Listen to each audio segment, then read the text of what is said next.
If nothing except the soul actually exists, and if we were to perceive something beside the soul, that would be illusion.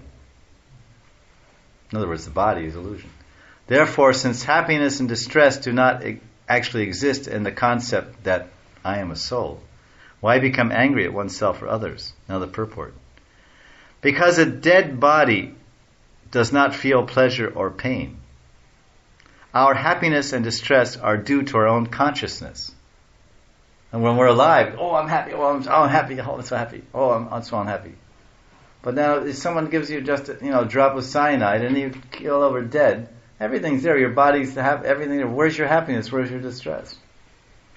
It's conscious. Consciousness has been withdrawn from the body. Consciousness is the energy of the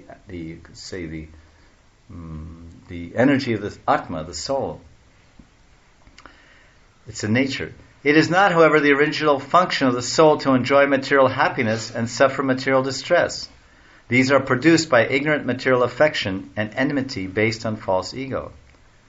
Our involvement in sense gratification drags our consciousness into the material body, where it is shocked by the inevitable bodily pains and problems.